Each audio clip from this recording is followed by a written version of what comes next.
Alex had built his oasis piece by painstaking piece. The emerald lawn, manicured to within an inch of its life, sloped gently towards the crown jewel, a gleaming sapphire blue swimming pool, recently completed and the source of his profound, if sometimes solitary, joy.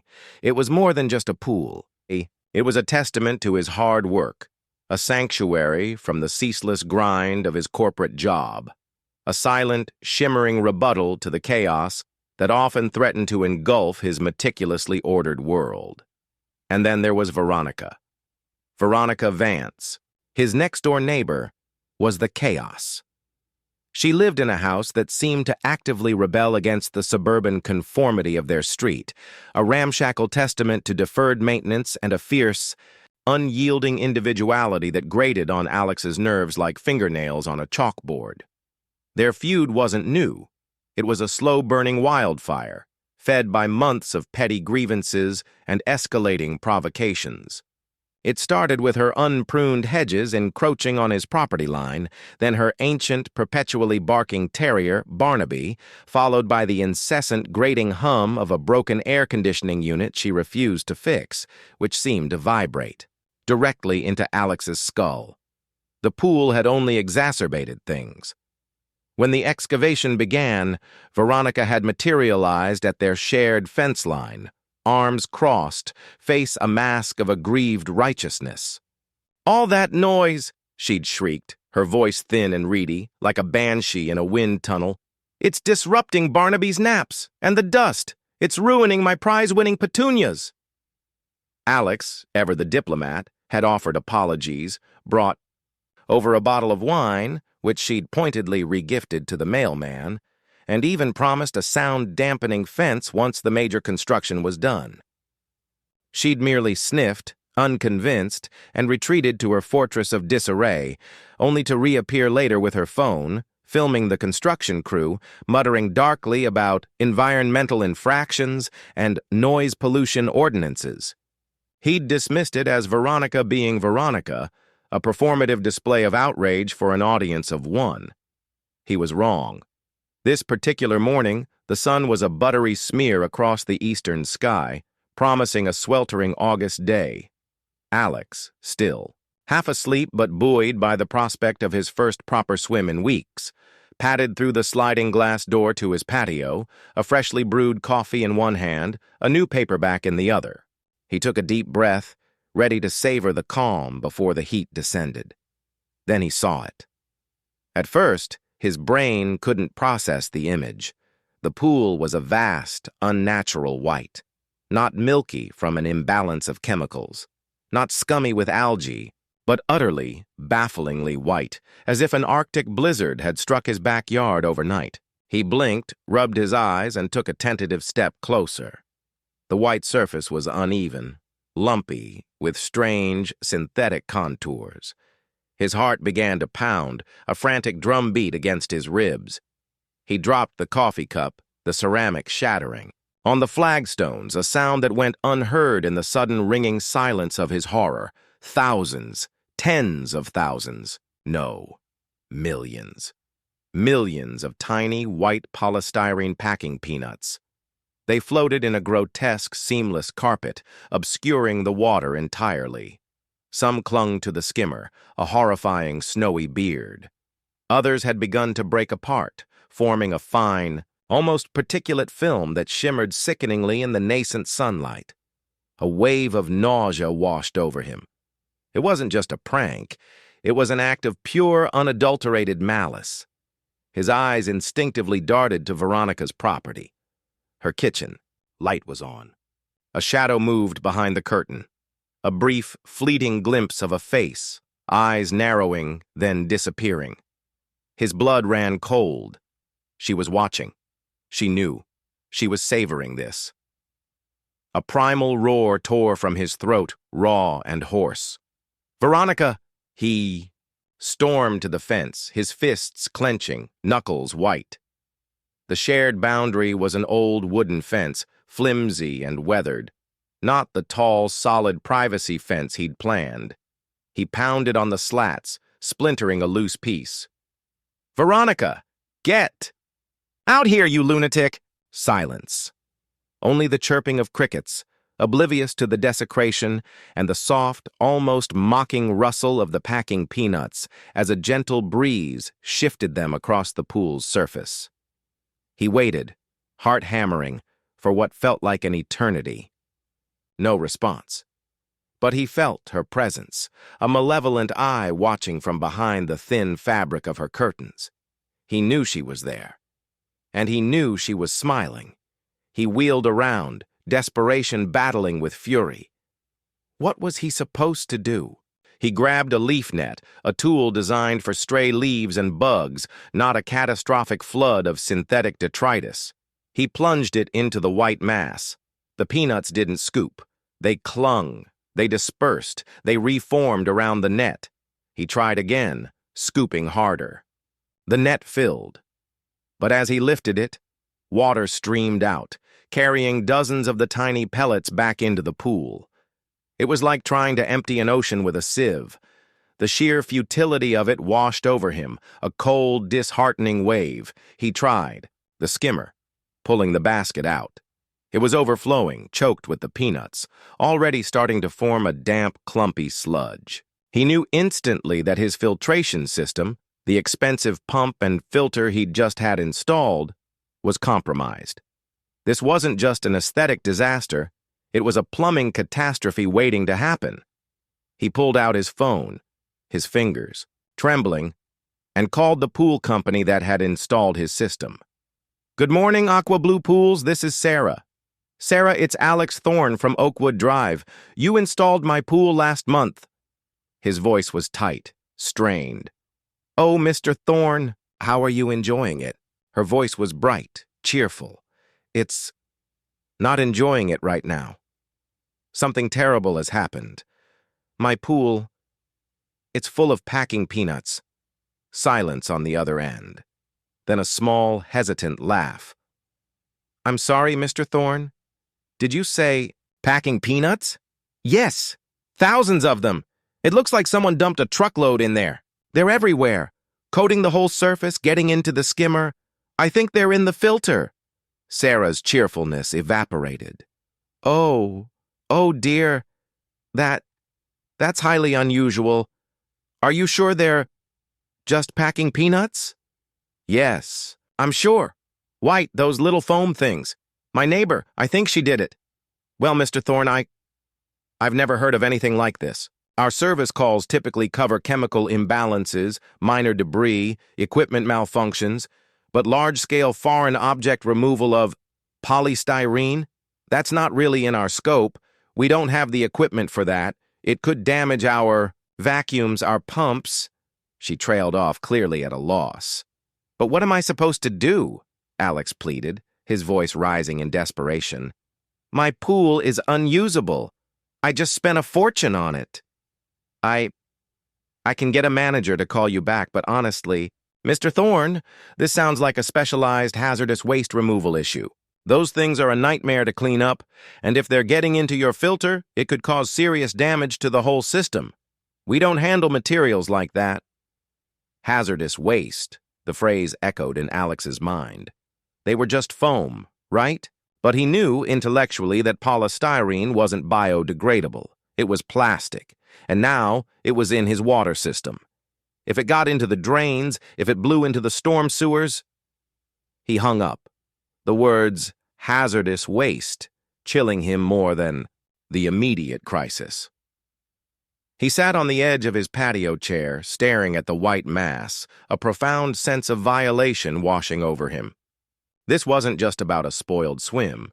It was about his home, his peace, his sense of security being shattered by a spiteful, deranged individual.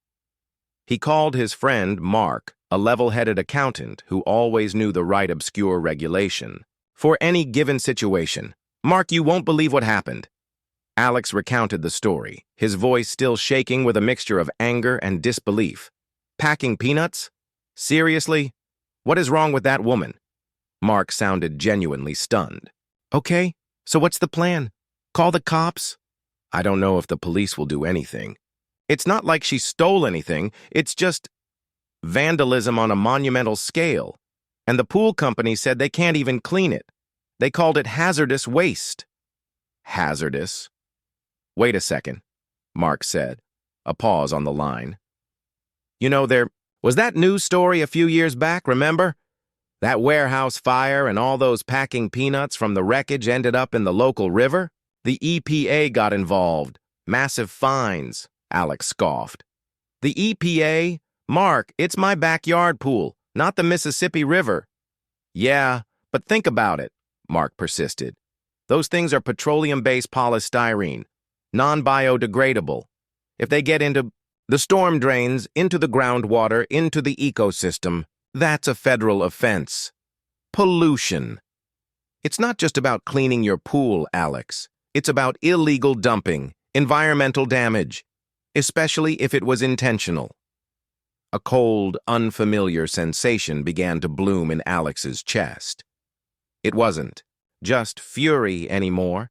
It was a dawning, terrifying realization of the true disproportionate scale of Veronica's transgression. She hadn't just vandalized his pool, she had potentially committed an environmental crime. And if the EPA was involved, the stakes were suddenly astronomical, far beyond the cost of a pool cleanup. He spent the rest of the morning not trying to clean, but meticulously documenting. He took hundreds of photos from every angle, close-ups, of the peanuts, wide shots of the desecrated pool. He filmed a video narrating the scene, pointing the camera towards Veronica's house. He even managed to scoop a sample into a Ziploc bag, a grotesque white trophy of her spite. Meanwhile, Veronica's presence was palpable. He saw her shadow again, flitting behind her kitchen window. He heard faint. The click of the submit button resonated with an almost physical weight in Alex's quiet study. It was done. The digital equivalent of a gauntlet thrown, a line crossed that could not be uncrossed. The initial surge of righteous indignation slowly gave way to a cold dread. What had he truly set in motion? He had sought justice, but had he merely traded one form of chaos for another, infinitely more complex one? He tried to distract himself, making a list of things to do. Call a specialized cleanup crew, assess the damage to the pool's filtration system, maybe even consult with a lawyer about the ongoing harassment. But his gaze kept drifting to the window, to the pale, mocking surface of his pool, now shimmering under the mid-morning sun like a vast, malignant tumor. And beyond it, Veronica's house, a silent, defiant sentinel. He still felt her eyes on him, an invisible, unsettling pressure. The immediate aftermath was eerily quiet. Days bled into a week. Each morning, Alex waking with a knot in his stomach, half expecting sirens, or a swarm of hazmat suits, or even a sudden, furious confrontation with Veronica. But nothing. The packing peanuts remained, a constant, irritating visual reminder of his violation. He draped a tarp over the pool, but the wind would sometimes lift a corner, sending a flurry of white pellets scattering across his pristine lawn, forcing him to meticulously collect each one, his temper fraying with every tiny sphere. His calls to specialized cleanup companies were met with a mix of amusement and outright refusal. Polystyrene? In a pool? Sir, that's quite a challenge, one manager had chuckled. Another, more sternly, had quoted an astronomical figure, mentioning specialized vacuums and disposal methods for non-biodegradable plastics, suggesting the local landfill might even refuse them. The cost alone was enough to make Alex's head spin. He was trapped, his backyard oasis transformed into a stagnant white nightmare. Then, 10 days after he'd filed the report, a sleek, unmarked black sedan pulled up to the curb in front of Veronica's house. Two figures dressed in dark, official-looking suits emerged. They carried clipboards and an air of quiet authority. Alex watched from behind his blinds, his heart hammering against his ribs. They didn't knock. They rang the doorbell once, then again, patiently. After a long moment, Veronica's front door opened a crack, then wider. She seemed to shrink back, her usual belligerence replaced by a flicker of surprise, then something that looked suspiciously like fear. The two individuals stepped inside, and the door closed with a soft click, sealing them within. Alex felt a jolt of grim satisfaction. Finally, the wheels of justice, though slow, were beginning to turn. He spent the next hour pacing, imagining the conversation unfolding inside, Veronica's denials, the EPA agent's calm, unyielding questions. When they emerged, nearly an hour later, Veronica looked visibly shaken. Her usually disheveled hair was even more askew, her face pale. She spoke to them briefly on her porch, gesturing vaguely towards Alex's house, her voice too low for him to discern. The agents nodded, their expressions unreadable, then got back into their sedan and drove away. The moment their car disappeared, Alex saw Veronica's kitchen light snap on. He knew she was watching him now, not just as a casual observer, but with a new, burning intensity. He expected her to charge over, to unleash a torrent of fury. But she didn't. The silence, punctuated only by the distant hum of traffic, felt heavier, more menacing than any shouting match. 2 days later, a thick, official-looking envelope arrived in Alex's mailbox. It bore the return address of the Environmental Protection Agency. He tore it open with trembling hands. Inside was a formal notification. His complaint was being investigated. They had indeed visited Veronica Vance. The letter requested his cooperation and stated that a preliminary assessment of the alleged environmental incident had been made. It didn't confirm anything, but it didn't deny it either. It merely acknowledged the problem and the process. This quiet, bureaucratic confirmation was, in its own way, more potent than any dramatic confrontation. It was the system, methodical and impartial, beginning its work. The following morning, Alex heard a new sound from Veronica's yard, the insistent, rhythmic thud of a shovel. He peered over the fence. Veronica was outside, frantically digging. Not in her neglected flower beds, but along the perimeter of her house, near the drain pipes. She looked desperate, her movements jerky and uncoordinated. He watched, fascinated and wary. What was she doing? Burying evidence? Trying to prevent runoff? He saw her pause, wipe sweat from her brow, and glare directly at his house, though he was hidden behind a pillar on his patio. He didn't flinch. He just watched. Later that day, 2 more cars arrived at Veronica's house. This time they were unmarked white vans, the kind used by contractors, but their occupants wore uniforms with a distinct, unfamiliar logo.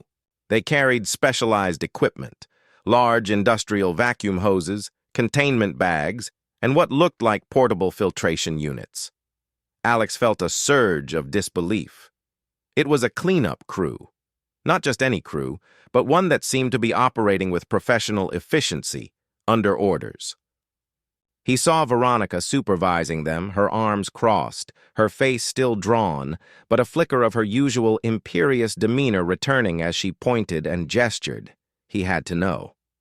He walked casually to the fence, pretending to inspect his rose bushes. One of the workers, a burly man with a no-nonsense expression, saw him. "Rough day, huh, buddy?" The worker grunted, nodding towards the pool. "You have no idea," Alex replied, trying to sound nonchalant. "So, what kind of work are you guys doing?" The worker raised an eyebrow. "Hazardous waste remediation. Ordered by the EPA. Your neighbor's got herself quite a little situation here." He gestured vaguely at Veronica's yard. "Looks like she was trying to prevent more of this crap from getting into the storm drains. Smart, but a little late, huh?" Alex feigned ignorance. "EPA, huh? What, like, for the packing peanuts?" The worker gave a mirthless chuckle. "Yeah, man. Polystyrene's a real pain in the ass, non-biodegradable. When it gets into the water system, it's considered illegal dumping. Major fines. Looks like someone reported her." He gave Alex a knowing look, then went back to coiling a hose. Alex's stomach twisted with a strange mixture of vindication and a sudden, sharp pang of something akin to pity. Veronica was now facing the full, terrifying might of federal environmental law. This wasn't just about his pool anymore. It was about her entire life unraveling under the weight of her own malice. Over the next few days, the remediation crew worked tirelessly. They set up specialized booms in Alex's pool, containing the bulk of the peanuts. Then, with industrial-strength vacuums, they began the laborious process of sucking up the millions of tiny white spheres. The sound was a continuous high-pitched whine, a symphony of atonement. They also cleaned Veronica's yard meticulously, removing any stray peanuts, even sifting through her soil near the drainage areas. Alex watched the slow, painstaking process. He still felt violated, still infuriated, but the sight of Veronica's frantic, desperate efforts, followed by the relentless, expensive work of the remediation crew, began to chip away at his pure anger. He saw her arguing with the crew foreman. Her face flushed, her voice strained. He heard snippets. "Exorbitant," and "I'm not paying for all this." But the work continued. Inexorable. One afternoon, Veronica appeared at the fence line. Her eyes, usually narrowed with suspicion or disdain, were wide, almost desperate. Her face was smudged, her clothes wrinkled. She looked utterly defeated. "You," she rasped, her voice hoarse. "You did this, didn't you?" Alex met her gaze, his own unwavering. "You filled my pool with trash, Veronica. What did you expect?" "It was just a prank," she wailed, her voice cracking. "A little joke. You think you can just build that monstrous hole next to my house without consequences? The noise, the dust, the disruption to my life? I just wanted to inconvenience you a little." "A little?" Alex gestured to his still-contaminated pool, then to the industrial equipment humming in her yard. "You contaminated my property. You committed an environmental crime. This isn't a little joke, Veronica. This is serious." "The EPA," she spat, the words like venom. "They're talking about fines, tens of thousands of dollars. They're saying I'm a polluter. Me, I separate my recycling, I compost, I have a rain barrel. It's insane." "You should have thought about that before you dumped tons of plastic into my pool," Alex said, his voice quiet but firm. "You crossed a line, Veronica. A big one." "They're going to bankrupt me," she cried, her eyes filling with tears. For the first time, Alex saw not just malice, but genuine terror. "I don't have that kind of money. My pension, Barnaby. What am I going to do?" The sight of her, broken and pleading, stirred an uncomfortable emotion within Alex. Pity? No, not quite. Perhaps a touch of discomfort at the sheer scale of the consequences. He had wanted justice, but this felt biblical. "That's for you to figure out," he said, turning away, the victory tasting far more bitter than he had anticipated. He walked back inside. The image of her distraught face burned into his mind. He had won. He had set the wheels in motion. And now he had to live with the aftermath. Days later, a second, even thicker envelope arrived, this one with a court summons. Alex was needed as a witness. The EPA was officially pursuing a case against Veronica Vance, and the proposed fine, clearly stated on a chillingly formal document, was not Joe. The court summons lay on Alex's kitchen counter like a venomous snake, its formal language chilling him to the bone. $50,000. The number loomed, a monstrous shadow cast by Veronica's petty act of malice. He was a witness, a key component in the machinery that was about to crush his neighbor. The clean pool, now shimmering innocently in the sunlight, felt less like a victory and more like a moral dilemma. He had sought justice, but had he become an instrument of disproportionate punishment? The days leading up to the preliminary hearing were a blur of phone calls with EPA lawyers who, despite their polite professionalism, made it clear they considered this a textbook case of environmental contamination. They were precise, meticulous, and utterly devoid of emotion. Their goal was to prove intent and liability, and the packing peanuts in his pool were irrefutable evidence. Alex recounted the events, provided his photos and videos, and detailed the history of Veronica's harassment. Each retelling peeled back another layer of his initial rage, revealing a raw, uncomfortable sensation beneath it. He wasn't sure what it was.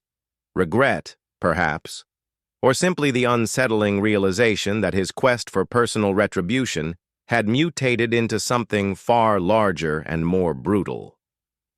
Veronica, meanwhile, had retreated.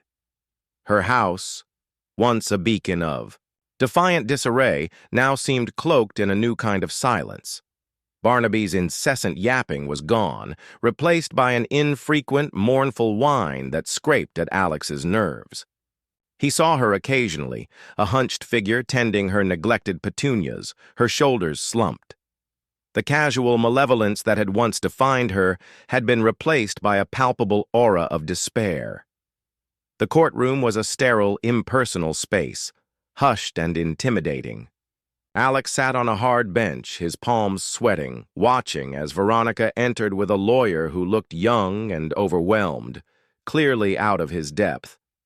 Veronica herself was a shadow of her former self.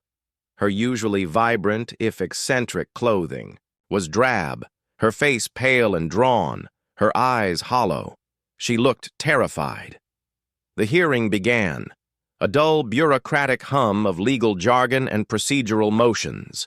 The EPA attorney, a sharp-featured woman named Ms. Davies, presented their case with cold, unwavering precision. She cited statutes, presented Alex's evidence, and detailed the costs of the cleanup and the potential environmental impact. Alex felt a strange detachment, as if he were watching a movie where he happened to be a character. Then it was his turn. He walked to the stand, swore on the Bible, and recounted his story. He described the tranquil morning shattered, the shocking sight of his pool, Veronica's shadow at the window, the futile attempts at cleaning, the phone calls, the despair. He spoke about the months of escalating tensions, the encroaching hedges, the barking dog, the broken AC unit. He painted a picture of a man driven to his wits' end who had simply reported a crime. Under cross-examination, Veronica's lawyer, a nervous man named Mr. Thompson, tried to chip away at his testimony. "Mr. Thorne, you admit you had a contentious relationship with Ms. Vance prior to this incident, correct?" Mr. Thompson's voice wavered slightly. "Yes," Alex confirmed, meeting Veronica's fleeting, desperate gaze. "And you have been engaged in various disputes over property lines, noise, and other neighborly disagreements?" "Yes." "So, it's fair to say there was a significant degree of animosity between you and Ms. Vance?" Alex paused. "I was frustrated by her actions. She was difficult." "Difficult, yes. And it's possible, Mr. Thorne, that you used this incident, however regrettable, as an opportunity to, shall we say, get revenge on Ms. Vance for these prior frustrations." Alex felt a flush of heat rise to his face. "I reported an environmental crime. My pool was filled with non-biodegradable waste. That's not getting revenge. That's seeking recourse for a serious act of vandalism and pollution. But you initiated the contact with the EPA, did you not, Mr. Thorne? Not local police, not a civil suit for damages to your property, but the Federal Environmental Agency?" "I was advised that the nature of the material involved made it an environmental issue," Alex stated, his voice firm. He remembered Mark's words about the EPA and the warehouse fire. He wasn't lying. Mr. Thompson pressed on, trying to portray Alex as vindictive, a man using a sledgehammer to crack a nut. But Alex held his ground. He didn't embellish, didn't exaggerate. He simply stuck to the facts, the chilling, undeniable facts of the thousands of packing peanuts. When he stepped down, he avoided Veronica's gaze. He felt her eyes on him, burning holes in his back. Veronica's testimony was halting, tearful, and ultimately self-incriminating. Her lawyer had clearly advised her to admit guilt, albeit with a plea for leniency, framing it as an impulsive act born of frustration, not malicious intent. I was so upset," she sobbed, her voice barely audible. "The pool construction was so loud, and the dust was everywhere. And Barnaby, he just couldn't sleep. I'd had a terrible day. I saw all those packing peanuts from a delivery and I don't know what came over me. I just wanted him to feel a fraction of the inconvenience I was feeling." "So you admit to intentionally dumping the packing peanuts into Mr. Thorne's pool?" Ms. Davies asked, her voice devoid of sympathy. "Yes," Veronica whispered, her shoulders shaking. "But I didn't know it was such a big deal. I just thought it would float, and he'd have to scoop them out. I never meant for it to be federal." The judge, a stern-faced woman with an air of weary authority, listened impassively. She interjected occasionally, clarifying points, but her expression remained unreadable. After Veronica's testimony, the EPA presented additional evidence, a statement from the cleanup crew outlining the specialized equipment needed and the exorbitant costs incurred, and a brief report from an environmental specialist on the potential hazards of polystyrene entering local waterways. The sheer weight of the evidence was crushing. The judge announced she would take the matter under advisement, and a date for the ruling was set for 2 weeks later. As Alex walked out of the courthouse, the crisp autumn air felt heavy. He had hoped for some sense of closure, some relief, but all he felt was a profound emptiness. The confrontation with Veronica had been devastatingly personal, yet here, in this impersonal legal arena, it was just a matter of facts and penalties. Days crawled by. Alex found himself restless, unable to focus on work. The pool, clean but still empty, mocked him with its silence. He couldn't bring himself to refill it. It felt tainted. He considered offering to help Veronica, perhaps to speak to the judge on her behalf, to argue for a lesser fine. But then he remembered the countless provocations, the blatant disrespect, the sheer malicious joy he'd glimpsed in her eyes that first morning. He remembered the shattered coffee cup, the feeling of utter violation. No, she had made her bed. He noticed subtle changes in Veronica's property. A "for sale" sign appeared, small and discreet, almost hidden behind a bush. Then the furniture began to disappear, piece by piece, carried away by what looked like distant relatives in beat-up pickup trucks. Barnaby's mournful cries became more frequent, more desperate. It was clear she was preparing for the inevitable, divesting herself of her possessions, liquidating her life to meet the impending financial ruin. The day of the ruling arrived overcast and somber. Alex returned to the courtroom, the same knot of dread in his stomach. Veronica was already there, huddled with her lawyer, her face an ashen mask. Ms. Davies, the EPA attorney, sat across the aisle, calm and collected. The judge entered, and the room fell silent. She began to speak, her voice clear and resonant, detailing the facts of the case, the environmental regulations, the deliberate nature of Veronica's actions. Alex held his breath. While the court acknowledges the defendant's emotional distress regarding the ongoing construction, the judge stated, her voice unwavering, this does not mitigate the severity of the environmental contamination. Polystyrene, specifically in the quantities dumped into Mr. Thorne's pool, constitutes a hazardous material when released into the environment, particularly into a body of water with direct drainage potential to the public storm sewer system.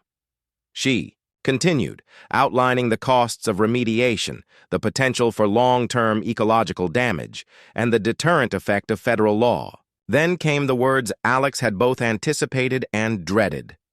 Therefore, the court finds Ms. Veronica Vance guilty of violating federal environmental statutes. Accordingly, she is hereby ordered to pay a fine of $50,000 to the Environmental Protection Agency. Furthermore, She is responsible for all costs associated with the remediation of both properties, as detailed by the cleanup contractors, totaling an additional $8,742. A gasp escaped Veronica's. Lips quickly stifled by her lawyer. Her face crumpled, tears streaming silently down her cheeks. $50,000, plus the cleanup costs. It was a sum that would undoubtedly shatter her. The judge concluded the proceedings, the gavel falling with a sharp, final crack. The sound echoed in the silent courtroom, a pronouncement of ruin. Alex watched as Veronica, her head bowed, was gently led from the room by her lawyer. She didn't look back. She didn't even glance in his direction. Her defeat was absolute. Alex walked out of the courthouse into the cold, damp air. He had won. The EPA had delivered the justice he sought. His pool was clean, his tormentor punished. Yet there was no elation, no sense of triumph. The gavel's sharp echo still rang in Veronica's ears long after she was led from the courtroom. $50,000, plus the cleanup costs. It wasn't just a fine, it was a death sentence to her quiet, if chaotic, existence. Her lawyer, Mr. Thompson, a nervous man who seemed to shrink in the presence of authority, mumbled about appeals, about payment plans, about bankruptcy. But his words were just a distant hum, drowned out by the roaring despair in her head. Barnaby, her home, her entire life, built on a foundation of modest savings and a meager pension, was crumbling. She returned to a house that already felt like a tomb. The "for sale" sign, which had been a desperate precaution, now felt like a final, damning prophecy. The silence was deafening, broken only by Barnaby's soft whimpers from his bed in the living room. She slumped onto her threadbare couch, its springs groaning in protest, and stared at the dust motes dancing in the afternoon light. It was over. All because of some damn packing peanuts. All because of Alex Thorne. Over the next few weeks, the "for sale" sign transformed from a discreet notice into a glaring pronouncement of her misfortune. An aggressive real estate agent, a woman with a shark-like smile and an even sharper suit, began holding open houses. Strangers paraded through Veronica's most intimate spaces, peering into her cabinets, whispering about the peeling paint and the overgrown yard. Each creaking floorboard, each whispered comment about deferred maintenance felt like another nail in her coffin. Alex watched from across the fence, a silent, unwilling spectator to her public dismantling. The parade of potential buyers, the estate sale signs that eventually appeared, the gradual emptying of her home. It was all too much. He saw a worn armchair where he imagined Veronica reading, being loaded onto a truck. He saw her collection of mismatched ceramic figurines, cherished trinkets from a lifetime, laid out on a card table for strangers to pick through. He felt no triumph, only a growing unease. His victory tasted like ashes. The EPA, true to its methodical nature, wasted no time. A letter arrived at Veronica's address, a final demand for payment. When she couldn't meet it, a lien was placed on her property. The house, her sanctuary, became collateral. It wasn't a matter of if she would lose it, but when. One crisp autumn morning, Alex heard a particularly mournful howl from Veronica's yard. It wasn't Barnaby's usual irritable yelp. This was a sound of profound loss, a canine lament. He looked over and saw Veronica hunched over Barnaby, stroking his fur. A moment later, a small white van with animal control emblazoned on its side pulled up to her curb. Alex's breath caught in his throat. He understood instantly. She couldn't afford to keep him. Or perhaps she wouldn't have a place to keep him. He watched, horrified, as a kind-faced woman from the van gently took Barnaby, who, surprisingly, went without a fight, too old and tired to resist. Veronica buried her face in her hands, her shoulders shaking with silent sobs. That was the first time Alex had seen her truly, utterly broken. The malice was gone, replaced by an abyss of grief. The sight of Barnaby being taken away etched itself into Alex's memory. It was a tangible, living consequence of the chain of events he had initiated. He had wanted her to pay, but he hadn't considered the depth of the payment. He hadn't considered Barnaby. The following week, the auctioneers arrived. A small crowd gathered, a morbid collection of bargain hunters and curious neighbors. Veronica stood on her porch, a tiny, frail figure clutching a worn handbag, watching as strangers bid on her life's accumulated possessions. Alex observed from his kitchen window, feeling like a voyeur. He heard the auctioneers' rapid fire, patter, the calls of sold, followed by the clatter of furniture being hauled away. He felt a sudden, inexplicable urge to do something, anything, to alleviate the misery. He thought about approaching her, offering an apology, a gesture of peace. But what could he say? "Sorry I ruined your life, but you did fill my pool with packing peanuts?" The words stuck in his throat, hollow and meaningless. The chasm between them was too vast, paved with polystyrene and legal documents. The day Veronica's house officially sold was marked by an eerie silence. The for sale sign was gone, replaced by a sold banner. A new, gleaming moving truck, far larger and more professional than the relatives' pickups, pulled up to her curb. Alex saw her emerge from the house, a small suitcase in one hand, her face still pale but strangely devoid of emotion now, as if she had run out of tears. She paused at the end of her driveway, turning to look back at the house she had lived in for decades. Her gaze swept over the overgrown hedges, the chipped paint, the broken air conditioner unit that had been the source of so much friction. Then, slowly, almost imperceptibly, her eyes moved to Alex's property, to his impeccably manicured lawn, to the now sparkling, refilled pool. Their eyes met across the divide. There was no anger, no hatred, no triumph in her gaze. Only an infinite, weary emptiness. Alex felt a chill run down his spine, colder than any autumn breeze. It was the look of someone who had nothing left to lose, someone utterly devastated. It was a look that seemed to say, "Are you happy now?" She turned, a ghost of her former self, and stepped into the passenger side of the moving truck. The door closed, a soft thud that resonated like a final farewell. The truck pulled away slowly, turning the corner and disappearing from sight, leaving behind an empty house and a profound, aching quiet. Alex walked to his pool, now filled with inviting, clear water.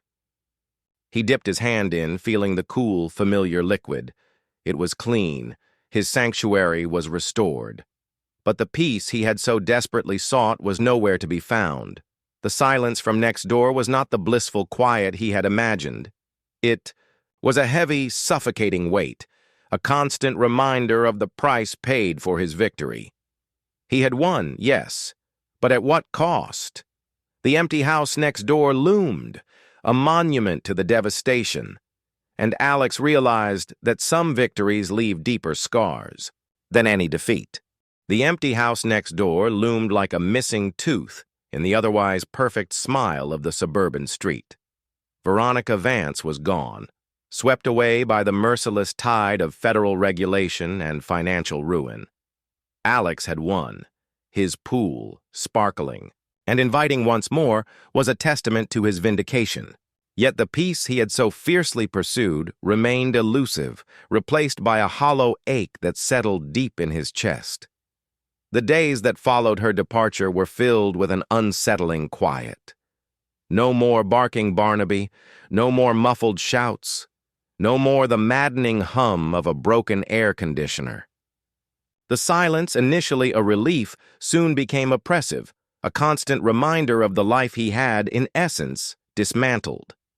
He found himself glancing at Veronica's property, not with irritation, but with a strange, almost obsessive curiosity. He imagined her packing, Her last moments in the house, the tremor in her voice as she said goodbye to Barnaby. The image of her broken face, devoid of malice, haunted his dreams. He tried to return to his old routines. He swam laps in his pristine pool, but the water, once a source of serenity, now felt cold and heavy, a constant reminder of the price paid. The crisp chlorine smell seemed to carry a faint, acrid tang of regret. He tried to read by the poolside, but his eyes would drift to the vacant windows of the house next door, imagining ghosts. Neighbors, initially sympathetic to his plight, now seemed to eye him with a subtle shift in their gaze. A polite but distant nod, a hurried wave, a conversation cut short when he approached. He overheard snippets of hushed conversations. "Did you hear about Veronica? $50,000. Alex really went for the jugular. He became the man who got his neighbor fined by the EPA, a figure of both quiet awe and unspoken discomfort. He realized, with a sickening jolt, that while he had been the victim of a malicious act, he had also become the perpetrator of a devastating consequence. The neighborhood, a community built on unspoken rules of decorum, now saw him as someone who had broken the unspoken rule of proportionality.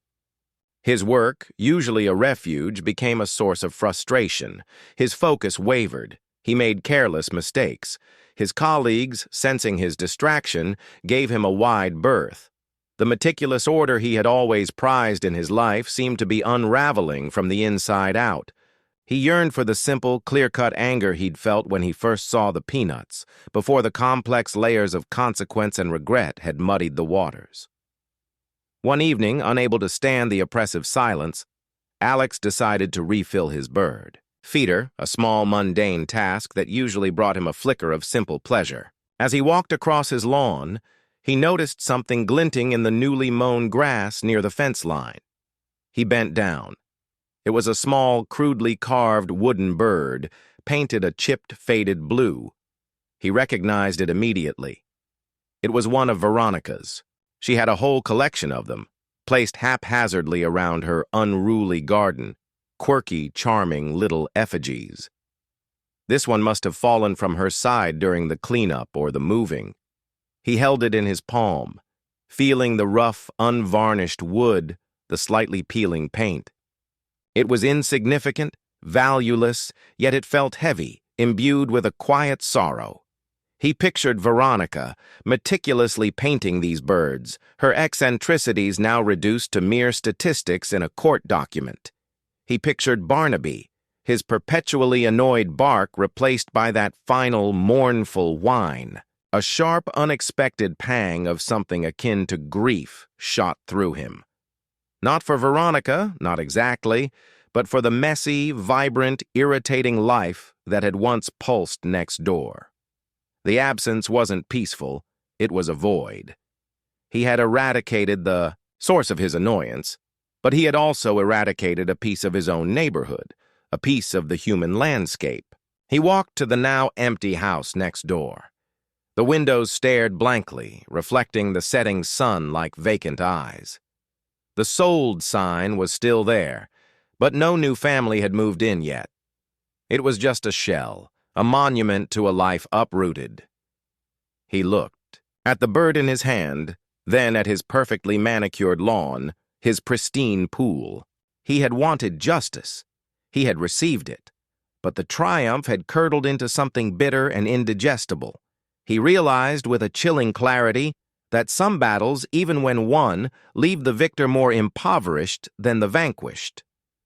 The quiet solitude he had once craved now felt like loneliness, a self-imposed exile in his own perfectly ordered, perfectly sterile world. He had cleaned his pool, but he had polluted his own soul, not with malice, but with the heavy, lingering weight of disproportionate consequence.